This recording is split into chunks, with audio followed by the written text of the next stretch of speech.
지난주에는 의롭다 하심에 관하여 고백하는 우리의 신앙 고백서 11장 1절과 2절을 함께 살펴보았습니다. 의롭다 하심 하면은 우리말로는 이게 5글자인데요, 한자로 하면 2글자로 아주 간결하게 줄일 수 있지 않습니까? 칭의, 칭할 칭자에 오르르자를 써서 의롭다 하심, 이 5글자를 칭의, 이렇게 2글자로 줄일 수도 있겠습니다. 칭의라 할 때 누가 칭하는가, 누가 의롭다 하는가, 그 주어가 중요한데요, 온 우주의 재판장이신 하나님께서 그리스도를 믿는 신자를 의롭다고 재판정에서 선언하신다, 그것입니다. 그래, 지난주에 살펴본 이 11장 1절과 2절의 논의를 이렇게 요약할 수도 있겠습니다. 즉, 의롭다 하심의 근거와 수단을 혼동해서는 결코 안 되고 잘 구별해야 한다, 그것입니다. 첫째로, 의롭다 하심의 근거, 하나님께서 죄인을 의롭다 하시는 근거와 토대는 오직 그리스도입니다. 그리스도와 그분의 의, 곧 그리스도의 순종과 만족해 하심이 의롭다 하심의 유일한 근거요 토대입니다. 둘째로, 의롭다 하심의 수단, 하나님께서 죄인을 의롭다 하시는 수단과 방편은 오직 믿음입니다. 왜 믿음이 칭의의 유일한 수단이 되는가 하면, 믿음이라는 말 그대로 그리스도만을 신뢰하고 의지하는 것이기에 이 칭의의 유일한 근거를 받아들이는데 믿음만큼 적합한 것이 없는 것입니다. 그런데 죄인의 가망 없는 어리석음이 무언가 하면 내 안에 있는 믿음 자체를 의지하고 공로화하는 것입니다.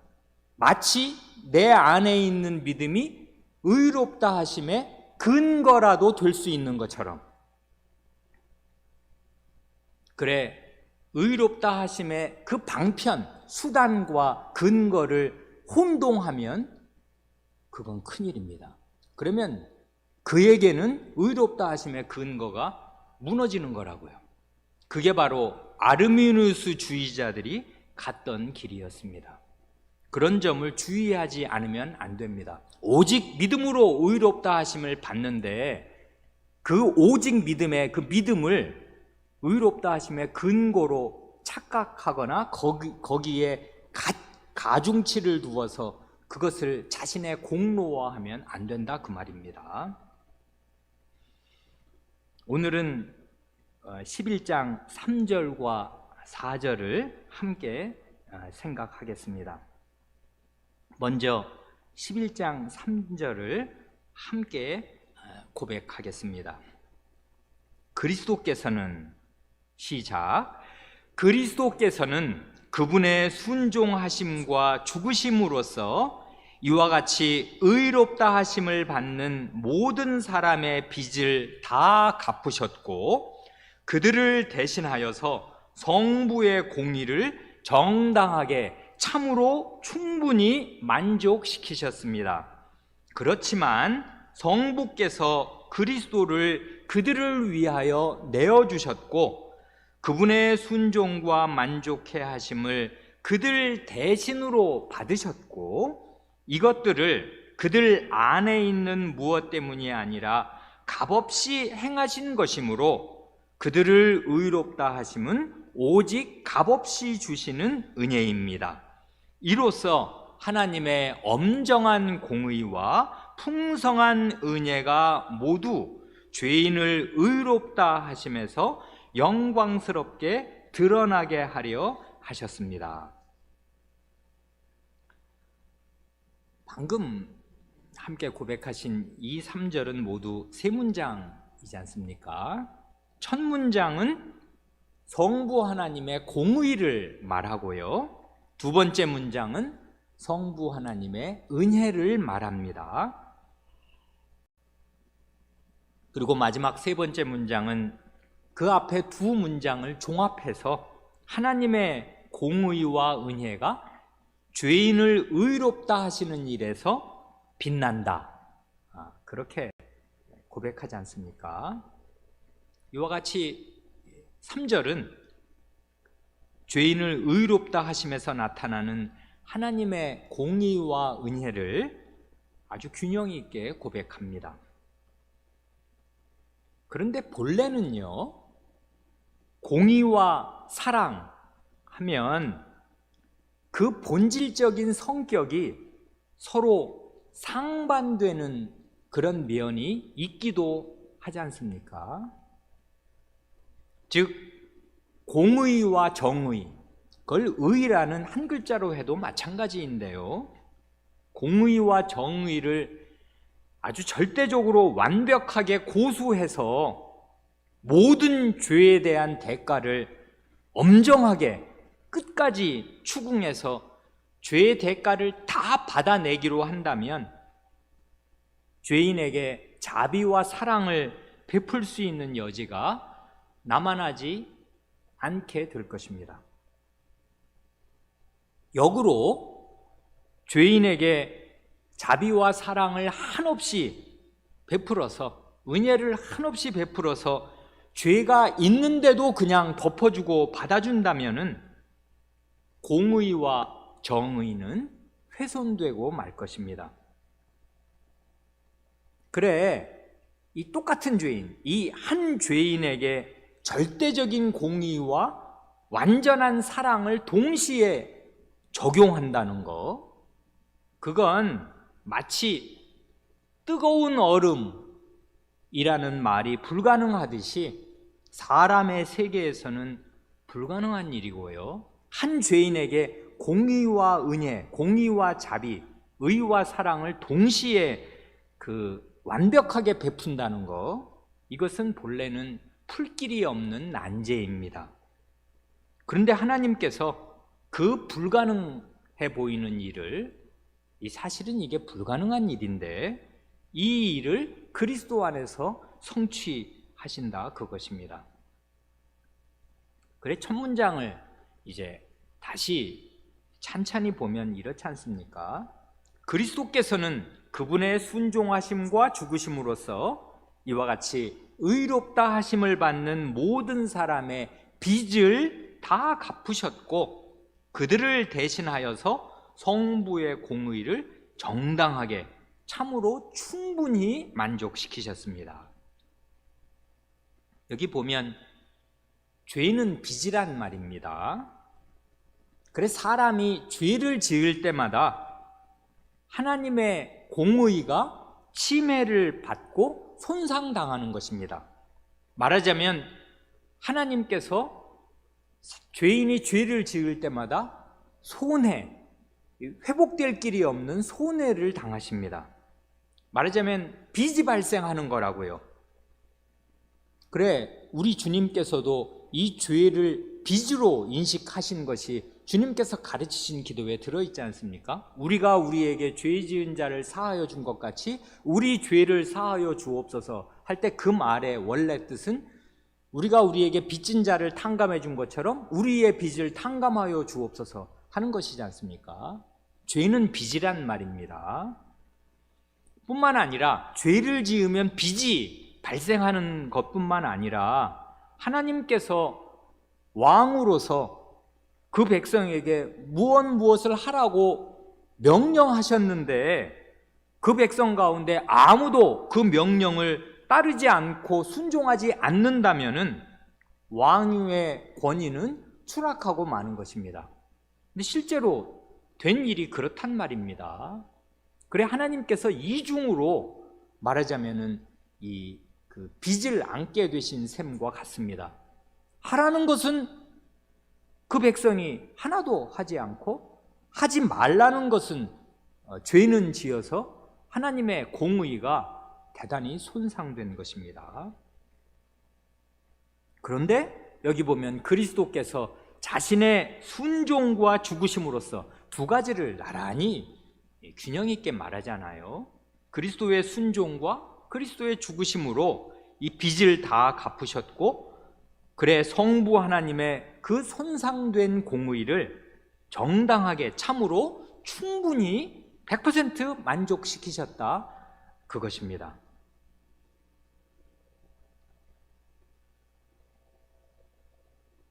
단 여기에 제한이 있는 것도 분명한 사실입니다.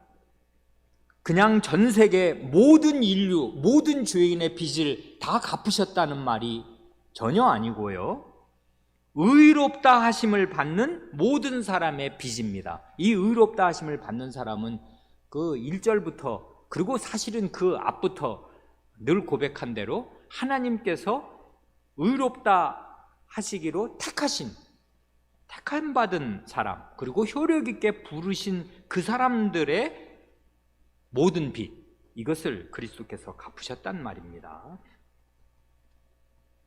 그래 혹시 누가 의문을 제기하기를, 아니 그리스도는 한 분이고 어찌됐든 간에 그리스도는 한 사람이지 않습니까? 두 사람이 아니고 세 사람이 아니란 말입니다. 그리스도는 그냥 한 개인, 한 사람일 뿐이고, 죄인은 수도 없이 많은데, 뭐 의롭다 하심을 받을 택함 받은 죄인이라도 그 아담 이래로 그리스도 다시 오실 때까지 셀 수도 없잖아요. 모래 알처럼 많고 하늘의 별처럼 많단 말입니다.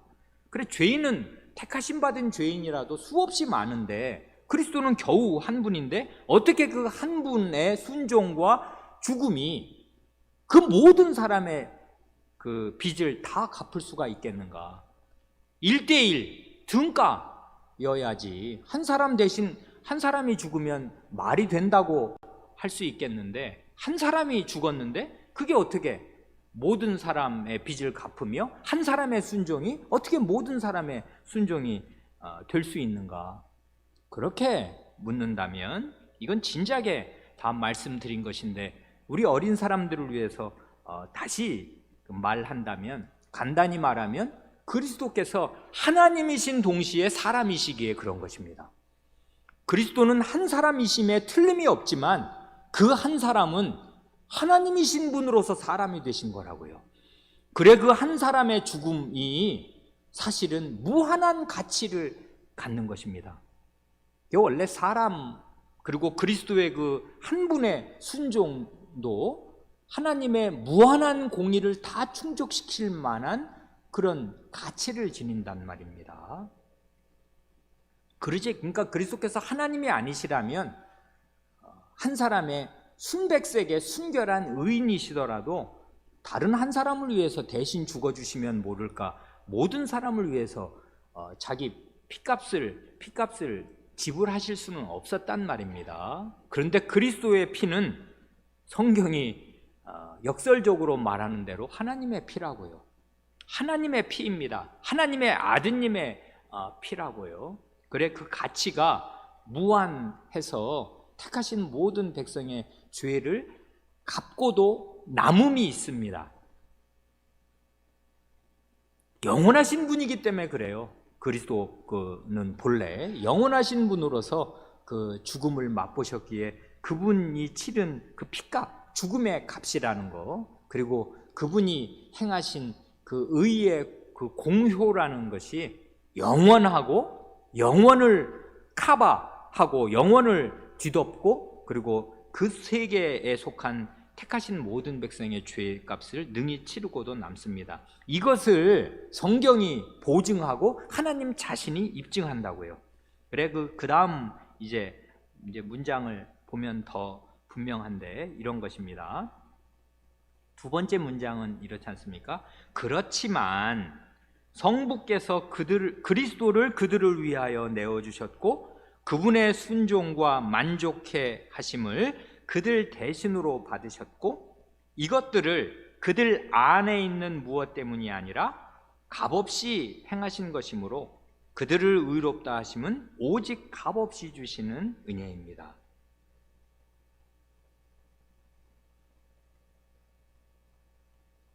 과거에 이렇게 잘못 생각한 이단이 있었습니다. 마르키온이라고, 어떤 이제 다른 책에서는 말시온이라고도 그 이제 고유명사를 번역을 하는데요. 이 사람이 한 주 80몇 년부터 한 160 몇 년 때까지 이제 사는 사람이라 이게 거의 그 1세기에서 2세기, 그러니까 완전히 초기에 사도시대의 이단이었단 말입니다. 그 마르키오는 주장하기를 구약의 여호와 하나님은 분노와 복수의 신으로서 사랑과 평화를 전한 예수님과는 정반대라 하였습니다. 그래 이 사람은 구약을 안 믿었습니다. 구약의 여호와는 말하자면 분노의 신이에요. 진노의 신, 화를 내는 신이란 말입니다. 그래 그런 하나님은 믿을 필요 없다. 사랑의 예수님을 믿으면 된다. 이랬단 말입니다. 말하자면 하나님과 예수님을 대립시킨 것입니다. 그래 여기 3절 첫 문장에서 고백한 대로 예수 그리스도께서 성부 하나님의 공의, 그때 공의라 할 때는 죄에 대한 진노가 거기 들어있는 거란 말입니다. 그래 과연 예수 그리스도께서 성부 하나님의 공의와 진노를 만족시키신 것이 분명한 사실입니다. 그렇지만은 더 근본으로 나아간다면 그 예수님 누가 주셨나? 자신의 아드님을 죄인을 위한 그리스도로 내어주신 분이 다름 아닌 성부 하나님 자신입니다. 마르키오는 이걸 놓친 거란 말입니다. 그래 오늘 우리가 본문으로 읽은 이사야서 53장 10절 말씀, 이사야서 53장은 그 구약에서 가장 그리스도의 십자가를 가장 직접적으로 고백한 것과 진배 없는 아주 희귀한 본문인데요. 거기도 보면 이사야 53장 10절에 주어가 여호와 하나님이라고요. 여호와께서 그 여호와의 고난받는 종 자신의 아드님으로 상함을 받게 하시기를 원하사 질고를 당케 하셨은즉 한단 말입니다. 하나님께서 원하신 일이었습니다. 이게 그 에덴 동산의 가죽옷 이래로 그 아브라함의 그 모리아 산에서 그 아들을 대신할 대속물을 마련하신 이래로, 그리고 출애굽 때에 그 어린 양의 피로 자기 백성을 애굽에서 구속하여 건져내시는 때 이래로 모세 이래 1500년을 매일같이 양이 아침 저녁으로 죽어나가는 그 제사를 마련하실 때 하나님의 마련이었습니다. 하나님이 이렇게 그리스도를 내어주신 것입니다. 그래 이 두 번째 문장은 하나님의 은혜를 세 가지로 정연하게 고백하지 않습니까? 첫째는 하나님께서 죄인을 위해서 그리스도를 내어주셨다. 둘째는 그 그리스도의 순종과 만족해 하심을 그들 대신으로 받으셨다. 셋째는 죄인 안에서는 어떤 대가도 요구하시는 일이 없이 값을 안 받으시고 무료로 값없이 이런 모든 것을 제공하셨다. 그래 이것은 하나님의 은혜였다 하는 것이지 않습니까? 그런데 성도 여러분은 첫 번째와 두 번째가 무슨 차이가 있는지 그거 이해하시겠습니까? 하나님께서 죄인을 위하여 의롭다 하실 신자들을 위해서 그리스도를 내어주셨다. 좋습니다. 두 번째 그 문구는 그걸 반복하는 것 같은데 단순한 반복이 아닙니다. 그리스도를 주셨다는 거 좋습니다. 그런데요, 거기 보면 그분의 순종과 만족해 하심, 이건 이중에 그리스도의 하신 일을 말씀하는 거지 않습니까? 하나님의 모든 말씀에 순종하셔서 그 하나님의 의를 만족시키시는 거, 하나님의 하라는 거, 왕명을 다 순종해야 왕의 권위와 위신이 선단 말입니다. 그래서 그리스도께서 순종하셨고, 또 그 순종 못한 죄에 대한 대가를 친히 치르셔서 하나님의 공의의 진노를 다 만족시키신 거. 그런데 그 다음 말이 아주 중요한 건데, 그것을 그들 대신으로, 이 죄인들, 의롭다 하실 죄인들 대신으로 받으신 것, 이게 왜 중요한 것입니까? 아까 우리 1절에서 빚을 말했잖아요. 빚. 이게 도덕적인 채무하고요, 경제적인 채무는 성격이 완전히 다른 것이에요. 어떻게 다르냐면, 예를 들면 여러분이 어느 친구분이든지 아는 사람이나 혹은 모르는 사람에게 5천만 원을 빌려줬다고 하지요. 뭐 1억 가지고 계십니까? 1억 원을 빌려주었는데 이 사람이 떼어먹었단 말입니다. 안 받았어요. 그러면 나는 엄청 큰 타격을 받은 것이고 큰일 난 것이고, 어느 경우에는 내 집을 담보로 맡겨서 큰 돈을 빌려줬는데 그 돈 안 갚으면 내 집이 넘어가게 생겼단 말입니다. 그럼 길거리에 나앉아야 되는 것이고 큰일 나니까 반드시 받아야 되는데, 그래서 그 사람을 막 도망간 사람 찾아서 내놔라 하는데, 아니 돈이 없네. 다 노름으로 탕진했든지 딴 데 썼든지 주식 투자를 해서 다 날렸든지, 아니 갚을 돈이 없으면 어떡하냔 말입니다. 그런데 그때 그 사람의 지인이든지 그 사람의 부모든지 그 사람 아는 사람이 내가 그에게 A라는 사람에게 빌려준 돈 5천만 원이나 1억을 내게 딱 대신 갚으면 어떻게 돼요? 그러면 나는 더 이상 내 돈 떼먹은 그 사람은 개인적으로는 괘씸하지만 그 사람에게 더 뭘 추궁할 건덕지 자체가 없어지게 되는 것입니다. 나는 다 그 충족을 받은 거예요. 그냥 내 돈 이자까지 쳐서 돌려받으면 됩니다. 그렇지 않습니까? 이게 경제적인 빚은 그런 거예요. 그러니까 내가 어떤 사람이 내게 경제적인 부채를 졌더라도 다른 사람이 대신 갚아주는 게 아주 쉽고 가능합니다. 그런데요, 도덕적인 부채는 그렇지 않아요. 왜 안 그러냐 하면, 도덕적인 부채는 하나님께서 그 사람에게 그걸 하라고 그런 것이고 그 사람이 하나님께 반역을 한 것이거든요. 그러니까 책임도 원래는 그 사람이 져야 하는 것이에요. 다른 사람이 대신 지려야 질 수가 원래는 없는 거예요. 이게 그래서 형사범이라는 거, 여러분 자식이 뭐 살인자가 되었다, 부모 마음이 찢어질 것이고, 내가 자식 잘못 길렀습니다, 부모인 내가 죄인입니다, 내가 대신 감옥에 가겠습니다, 내가 잘못 기른 내가 죄인입니다, 이러면 부모가 대신 감옥에 갈 수 있는 거예요? 없다고요.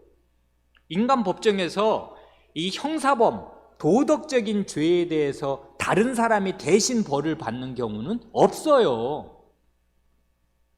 그러니까 이건 굉장히 놀라운 거예요. 이게 당연한 일이 아니에요. 예수님이 죄인의 죄를 대신해서 무슨 그 빚을 대신 갚는다는 게, 이게 우리는 하도 어려서부터 이제 기독교의 도리를 들으니까, 아, 예수님이 내 죄를 대신해서 뭐 어떻게 하셨다, 감사하다, 좋다 이렇게 하지만 그게 원래 당연한 게 아니란 말입니다.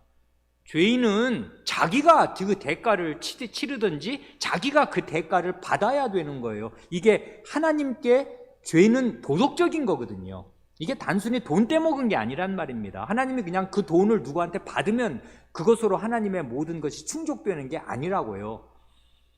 그 죄 지은 당사자가 문제가 되는 것입니다. 그래서 이게 은혜가 아닐 수가 없어요. 이건 누가 정한 것입니까? 하나님이 이렇게 정하셨단 말입니다. 우리 사람이 정할 수 있는 게 아니에요. 그런데 여기 보면 하나님이 그리스도를 그들을 위하여 내어주셨어요. 그리고 그리스도께서 하신 일이 순종과 만족해 하심인데, 그것을 그들 대신으로 하나님이 인정하고 받으신 것이에요. 이게 놀라운 것입니다. 인정하고 안 받으시면 어떻게 되는 거예요? 아니, 나는 그런 누가 나한테 뭘 어떻게 했든 필요 없고 너에게서 그거 받아야겠다. 하나님이 이 원칙을 고수하시면 우린 다 영원히 지옥에 가야 될 것입니다. 아무 다른 방법이 없어요.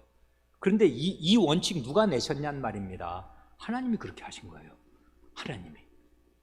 그러니까 이건 놀라운, 그러니까 도덕적인 채무를 A라는 죄인이 아니라 제3자인 다른 사람에게서 대신 받으시기로 하신다는 거. 대신 이걸 받으신다는 거. 그걸 인정하신다는 거. 그리고 그게 하나님 마음에서 그게 용납이 된다는 거. 이게 보통 일이 아니란 말입니다. 이거 누가 정했냐고요. 하나님이 그렇게 하신 것이에요. 그러니까 이게 은혜가 아닐 수가 없어요. 이 은혜를 하나님께서, 이게 원래 근데 잘 이해가 안 되는 거거든요. 어떻게 그런 일이 있을 수 있어? 이 세상에서는 아무도 그런 일이 없는데 누가 대신 감옥에 간다고요? 아니, 살인자는 그 살인자 자신이 처벌받아야 돼요. 그를 사랑하는 그 아내, 자식, 부모, 어느 누구라도 그 대신 처벌받을 수 없단 말입니다. 근데 어떻게 하나님의 법정에서는 이게 가능하냔 말입니다. 그거 누가 정하냐고요. 하나님께서요, 이게 원래 믿어지거나 쉽게 이해되거나 쉽게 용납되는 원칙이 아니에요. 그래서 하나님께서 제사 제도를 그렇게 1500년 내내 매일 아침 저녁으로 하나님 백성에게 보여주시고 확증하신 것입니다. 그 믿음을 붙들어 주시려고. 네 죄 대신 제물이 대신 죽는다. 그걸 매일 하나님이, 하나님의 그 법정에서, 말하자면 하나님의 집안, 하나님의 성막 뜰에서 매일 그 일이 이루어지게, 이런 걸 그냥 한마디로 하면 대속이라고 하지 않습니까? 대신 속죄하는 거. 근데 속죄라는 게 말이 쉽지 그게 어떻게 대신 속죄가 가능하냐는 말입니다. 이 죄를 지은 사람은 도덕적인 책임을 져야 될 당사자인데 어떻게 다른 사람이 대신 벌을 받는 거를 재판장이 인정을 하냐 이 말이에요. 인정하신다 이 말입니다. 그래서 이게 은혜라고요. 어마어마한 은혜입니다. 이 은혜가 없이는 아무도 구원받지 못해요. 그런데 하나님께서 그분의 순종과 만족해 하심을 그들 대신으로 받으셨다. 이게 우리가 춤춰야 할 은혜입니다. 하나님이 세우신 원칙, 대속의 원칙, 대신 받으시는 원칙. 그리고서는 사람 안에 있는 어떤 것도 보지 않으셔요. 믿음도 심지어는 그것을 이렇게 내가 너를 의롭게 해줄, 그리고 예수 그리스도의 그 대속을 내가 받을 근거로 여기지 않으십니다. 믿음은 전혀 의롭다 하심 받을 근거가 되지 못해요. 그런 근거는 우리 안에는 눈꽃만큼도 없습니다. 어떤 것도 없어요. 우리 안에서는 어떤 것도 없이 하나님이 아무 값도 받지 않으시고 아무것도 보지도 않으시고 우리에게 값없이 이 일을 행하십니다. 그러나 유일한 조건이 있는데 너의 대신 그 모든 것을 치르신 그리스도만을 의지해야 한다. 이게 내가 이렇게 정한 완벽한 이게 해결책이니까 이거 의지하는 유일한 것이 너에게 요구하는 유일한 것이다. 이거 의지해라. 내가 다 했다. 내가 이렇게 정했고 이런 일을 다 행하게 했다. 이거 의지해라 하시는 것이란 말입니다. 그래, 믿음은 대단히 중요하지만 믿음 자체가 무슨 엄청난 공로를 세우는 게 전혀 아니에요. 하나님이 다 하신 거 그거 인정하고 받아들여라. 그게 믿음이거든요.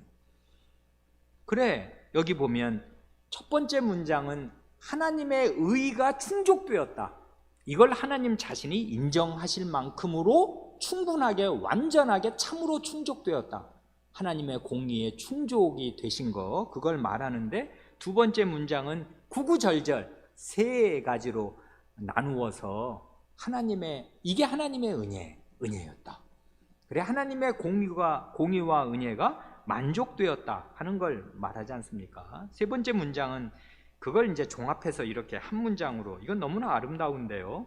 이로써 하나님의 엄정한 공의와 풍성한 은혜가 모두 죄인을 의롭다 하시면서 영광스럽게 드러나게 하려 하셨습니다. 하나님의 의와 은혜, 하나님의 의와 사랑, 자비와 의, 이 두 가지가 죄인을 의롭다 하시면서 영광스럽게 드러납니다. 어떻게 해요? 그리스도의 십자가가 하나님의 공의와 은혜, 하나님의 의와 사랑이 동시에 찬란하게 드러난 그 실체이고, 그런 의미에서 이게 영원한 신비지 않습니까? 하나님은 의로우신 분이다. 그러니까 결단코 죄를 그냥 두고 지나치시는, 넘어가 주시는 분이 결단코 아니다 하는 것을 하나님 자신과 마귀 앞에서, 온 세상 앞에서 입증하시는 게, 하나님은 의로우시다. 죄값은 홀이라도, 눈곱 털끝만큼이라도 용납하지 않으시고 죄값은 다 받아내신다. 하나님은 죄를 결코 그냥 넘어가 주시는 분이 아니다. 죄인을 치죄하시고 죄값을 다 받아내신다는 게 그리스도의 십자가가 유감없이 입증한, 이건 산천초목이 떨고 해가 빛을 잃을 만큼 놀라운 일이었단 말입니다. 하나님의 진노가 쏟아져 내리고 죄에 대한 대가를 치르게 하시는 그 하나님의 엄정한 공의가 집행되는 그 순간은 정말 천지가 캄캄해지고 빛을 잃은 그런 때였단 말입니다. 그런데 동시에 하나님께서 그런 죄인의 죄값을 다 받아내시되 자신이 그 값을 치르기로, 그래, 아드님을 희생시키면서 죄인을 구원하시기로, 이러니 이건 형언할 수 없는, 이게 일종의 모순의 조합이란 말입니다. 하나님의 공의와 사랑이 동시에 충족이 된다는 거, 그리스도의 십자가에서. 그러니 이건 아무도 말을 못해요. 마귀 자신도 하나님은 의로우시다면서 어떻게 죄인을 의롭다 하십니까? 그게 말입니까? 재판장이 재판 똑바로 하십시오 라고 하나님께 항변할 수 없단 말입니다. 죄값 다 받아냈다, 할 말 있으면 더 해봐라, 할 말이 없는 것입니다, 마귀도. 그리고 더 중요한 건 하나님 자신의 마음에서 이게 용납이 되고 용인이 된다는 사실이 가장 중요한 것이에요. 하나님은 절대 의로우신 분으로서 이게 하나님께 아무 문제가 없이 완전히 의가 충족이 되셨다는 거, 그러면서 동시에 너무나 큰 사랑을 하나님이 베푸신다는 거. 그래, 그리스도의 십자가는 하나님의 의와 사랑의 만남입니다. 그게 정말 태극 문양이 그 뱅글뱅글 이렇게 서로 이렇게 막 어우러져서 돌아가듯이 하나님의 의와 사랑이 그리스도 십자가에서 만나서 한없이 돌고 돌아요. 그래, 거기 보면 의가 나타나고 거기 보면 또 사랑이 나타납니다. 그래, 이걸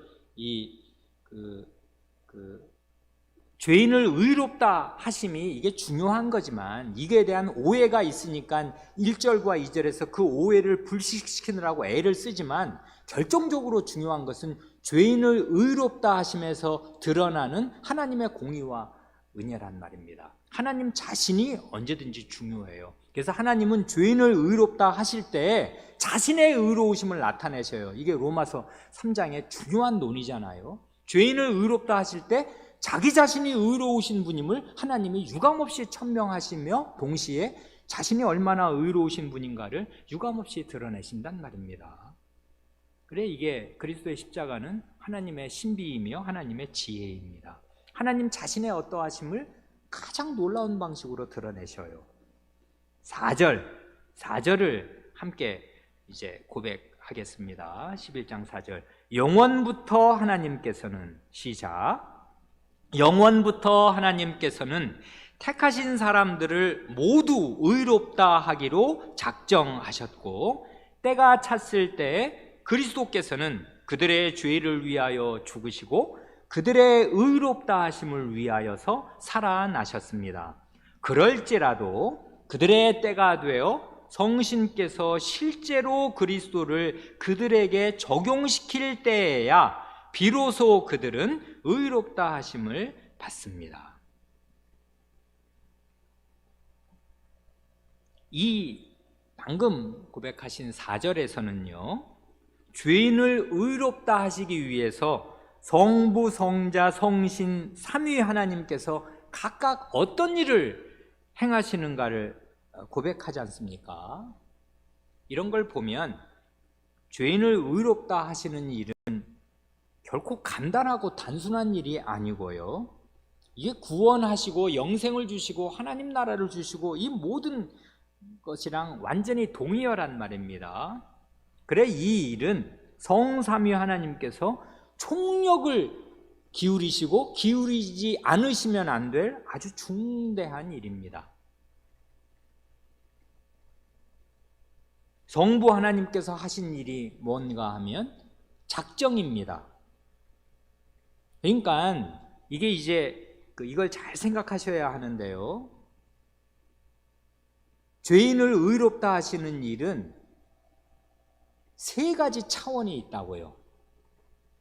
먼저 영원한 세계에서 된 일입니다. 이 일이 하나님의 영원한 작정 가운데 하나님께서 영원한 세계에서 영원한 때, 이거 형용 모순인 건 아시지요? 영원한 때 그러면 영혼과 시간을 섞어서 표현하는 건데 이런 건 원래 모순적인 말입니다. 근데 우리 인간은 원래 영원이라는 이 개념을 담을 수가 없어요.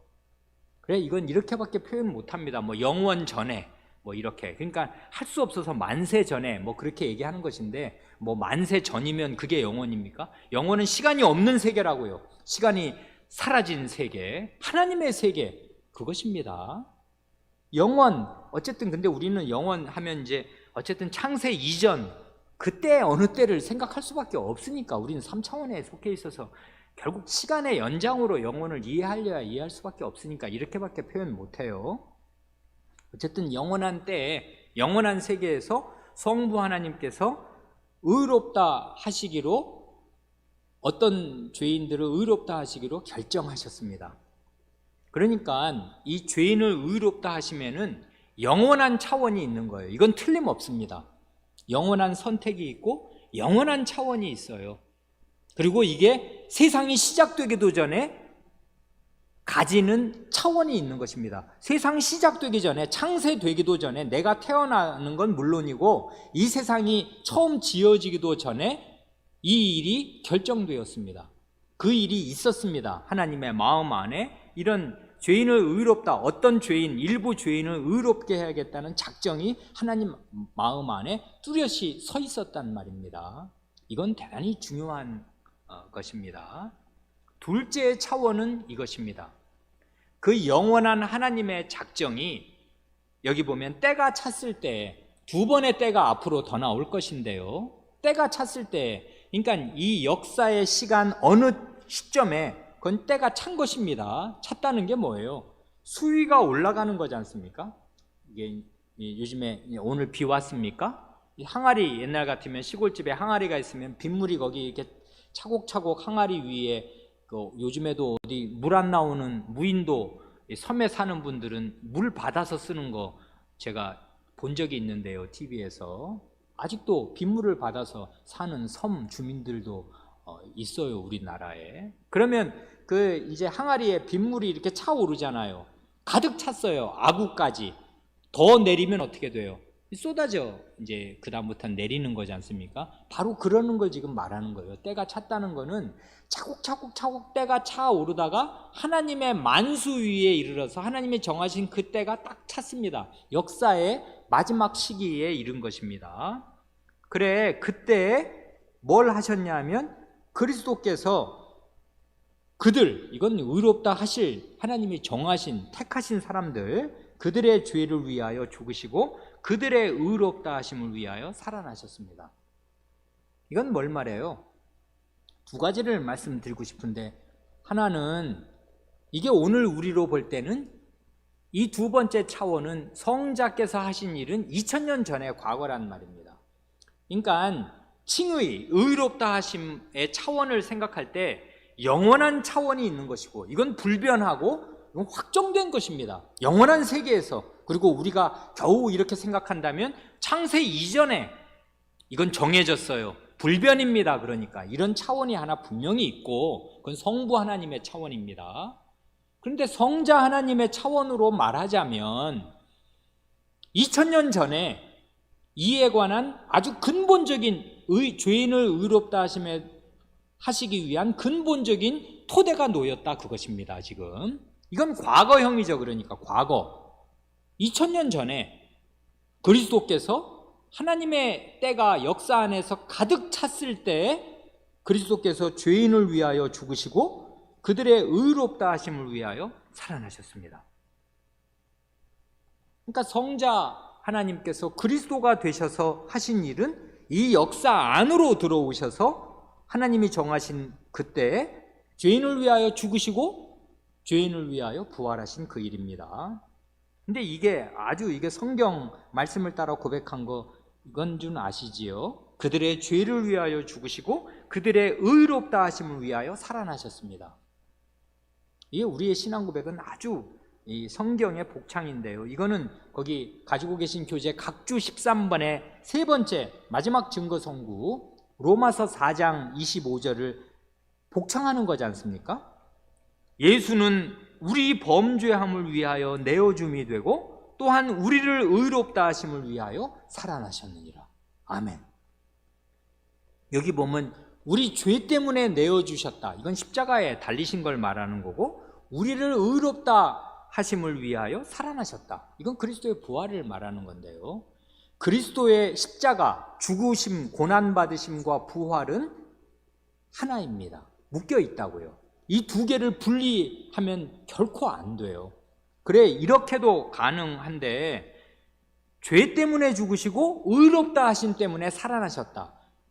이렇게 우리의 속죄와 우리의 칭의를 각각 그리스도의 죽으심과 그리스도의 부활에 묶어서 설명하는 성경의 방식도 있다 이것입니다. 그러니까 그리스도께서 십자가에 죽으셨을 때 우리의 죄를 씻어주신 게 사실이지만 부활하지 않으시면 그러면 어떻게 되는 거예요? 십자가에서 죄는 해결됐는데 부활을 안 하시면 어떻게 돼요?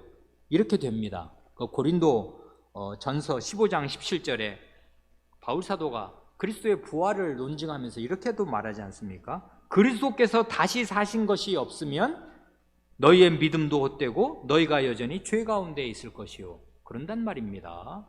아니, 그리스도의 십자가에서 죄가 다 사해졌는데 그리스도께서 안 살아나시면 여전히 죄 가운데 있다니, 그럼 뭐 어떻게 된 거야? 이렇게 생각한다면 그리스도께서 우리의 죄를 지시고 죽으셨는데 그 죽으심이 죄값을 완전히 치르셨다는 하나님의 인증이 곧 그리스도의 부활이에요.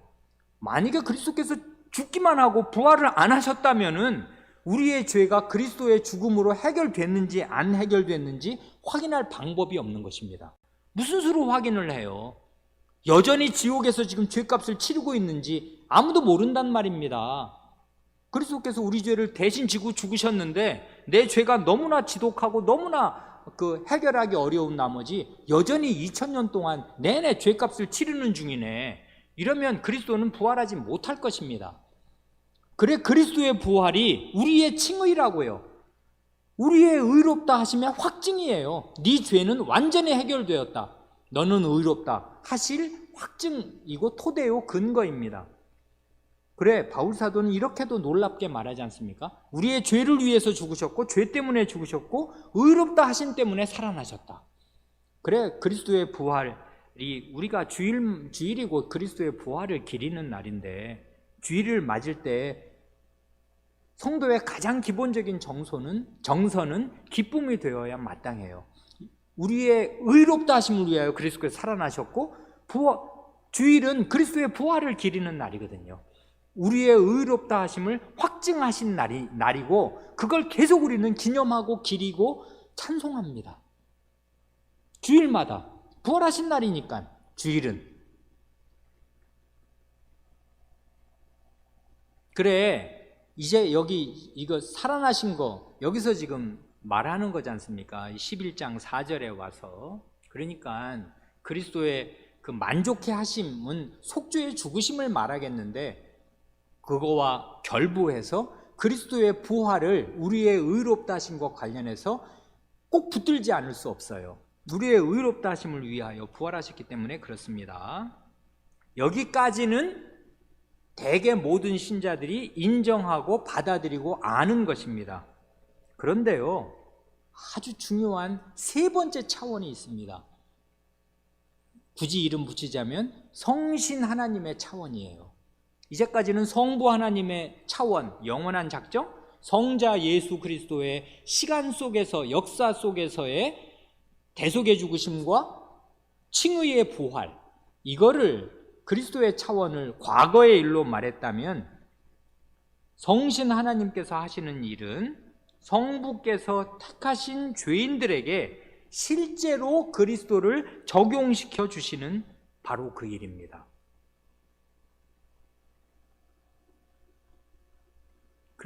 그래서 여기 보면 그럴지라도 그들의 때가 되어, 여기 보면 때가 참해했을 때는 역사에 하나님이 정하신 그리스도를 보내실 역사의 마지막 때를 말하는 것이고, 여기 그들의 때란 신자 개별적인 때를 말하는 거지 않습니까? 이건 개개인에게 의롭다 하심이 언제 적용되는가, 그걸 지금 말하는 거란 말입니다. 언제 적용되는 것입니까? 성신께서 실제로 그들 개별 죄인에게 그리스도를 적용시키실 때야 비로소입니다. 그러면 그 전에는 어떻게 되는 거예요? 그 전에는 그 개별 죄인은 의롭다 하심을 받지 못한 상태로 있는 죄인일 뿐입니다. 이게 그래서 성신님의 적용이 엄청나게 중요하다고요. 개인의 실존에게는. 이게 그의 구원입니다. 그 전까지 그는 구원받지 못한 사람이에요. 의롭다함 받지 못한 사람입니다. 그러니까요, 여기 지금 이 이야기 왜 하는 것 같습니까? 11장 4절. 이건 단순히 성부, 성자, 성신 하나님께서 하신 일을 차례로 교리적으로 고백하기 위함이 아닙니다. 그것만이 아니에요. 그런데 대대로 이 교계 안에, 교회 안에, 신자들 안에 이런 부족이 있었습니다. 뭐냐 하면 의롭다 하심을 받는 일에서 과거에 일어난 일만을 중시하고요, 현재의 중요성을 놓치는 사람들이 많았던 것입니다. 아마 저 어렸을 때였던 것 같은데요, 우리 대한민국에서 기독교계는 구원받는 일에서 하나님의 예정에 엄청나게 매달렸습니다. 이게 저희 부모 세대의 그 신앙의 특징이기도 하였습니다. 하나님의 예정, 하나님의 선택, 여기에 거의 목숨을 걸다시피 하였어요. 그 말이 없는 것이 아니고 틀림없이 있는 것입니다. 아주 중요하지요. 하나님의 예정과 선택이 없으면 의롭다 하심도 없는 것입니다. 그건 아주 중요해요. 그 영원한 세계에서 일어난 의롭다 하심의 진짜 토대입니다. 근본이에요.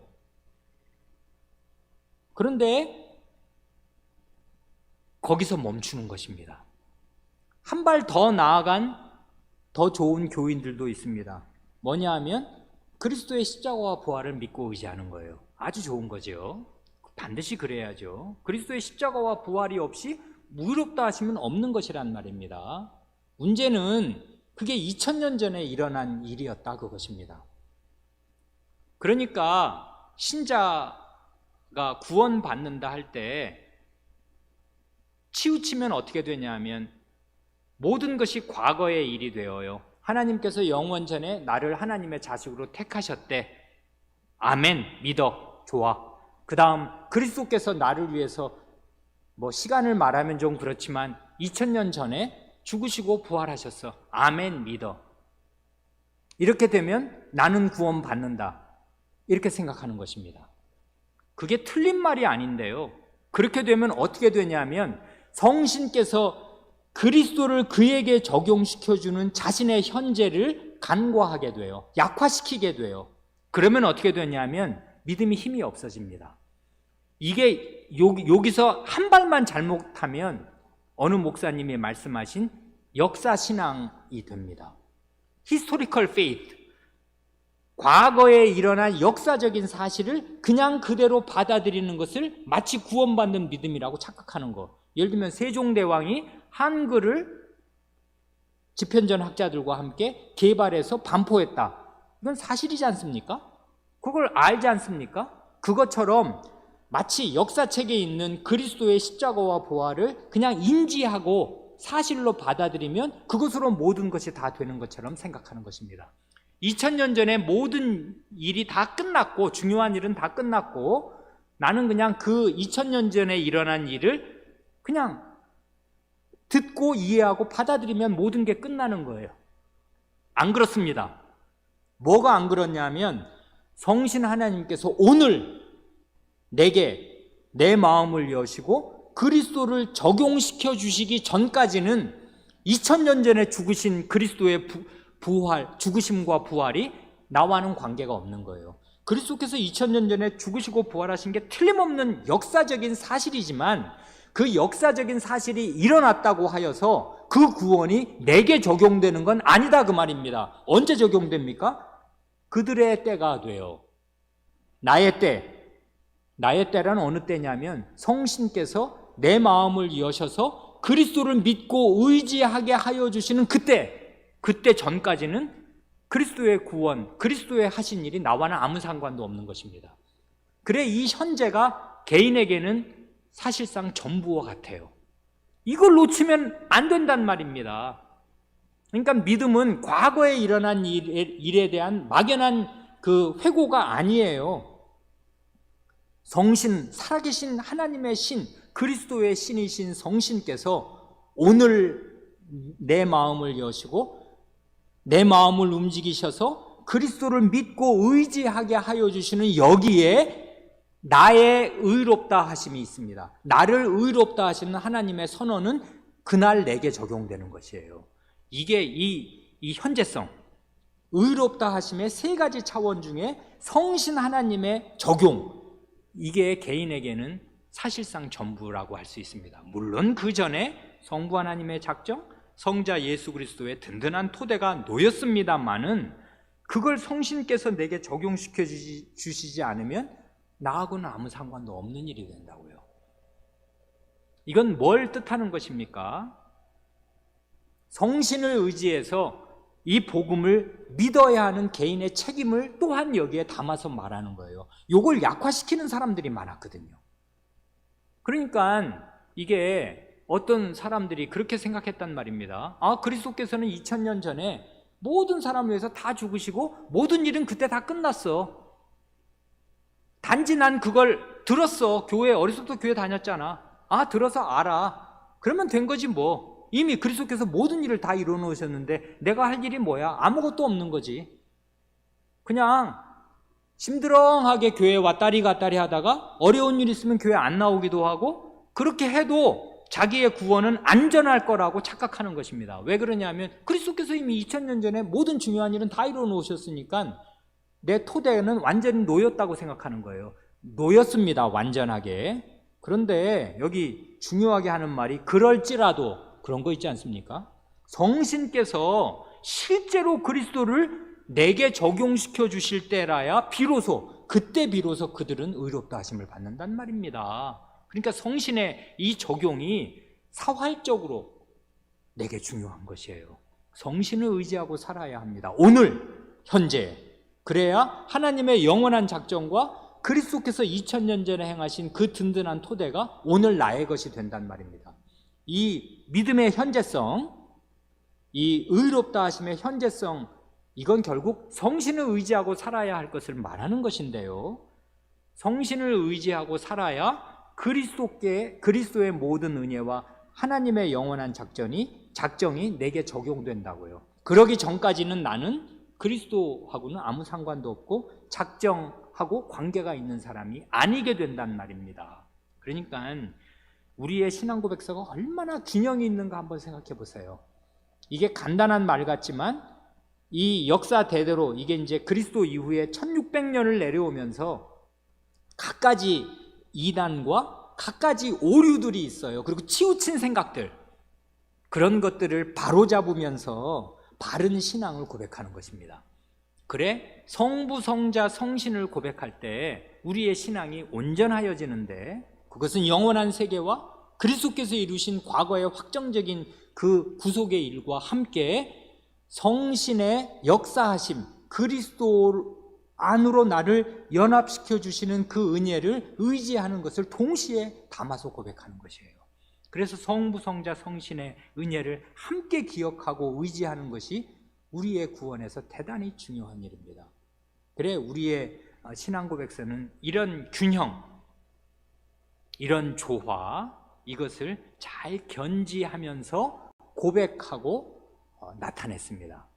그래 우리는 이런 신앙 고백을 함께 고백하면서 이런 우리의 신앙의 선조들과 함께 살아있는 오늘의 믿음을 가지고 살아야 마땅할 것입니다. 현재의 중요성을 놓치면 아무것도 아닙니다. 역사 신앙은 구원 얻는 신앙이 아닙니다.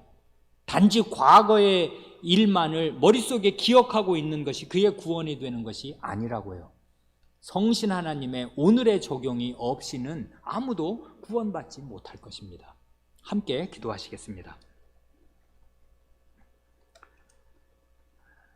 하나님 아버지, 죄인인 저희가 무엇이고 한데 그 거룩하신 성삼위께서 저희의 구원과 의롭다 하심을 위하여 이토록 애쓰시고 총력을 기울이시며 그리하여 성부께서 영원 전에 그 원대한 작정과 경륜을 마음에 확정하시고 그 아버지의 마음을 듣고 이해하시고 받아들이신 성자 아드님께서 아버지의 작정을 이루시기 위하여 그 모진 고난을 다 감수해내시고 부활하시며 뿐만 아니라 그리스도께서 이루신 그 구원의 일이 결코 헛되게 되지 않도록 성신 하나님께서 역사에서 택하신 모든 백성 한 사람 한 사람을 다 찾아가셔서 그들의 마음을 여시고 믿음을 주시고 믿음으로 그리스도와 연합되도록 마음밭을 일구시니 이 모든 일로 말미암아 이 삼위 하나님의 은혜가 있어서 저희의 구원이 확실한 것이 되오며 저희가 하나님 앞에서 의롭다 하심을 받은 의인으로 나타나게 되는 줄을 믿습니다. 그러므로 이제도 저희가 성부 하나님, 성자 하나님, 성신 하나님의 은혜를 찬송하오며 그러므로 이제도 그리스도의 은혜를 저희에게 적용시켜 주시는 성신님을 매일의 생활에서 늘 의지하고 성신님의 충만한 감화와 지배를 받기에 힘쓰게 하여 주시기를 구합니다. 우리 구주 예수님의 이름으로 기도합니다.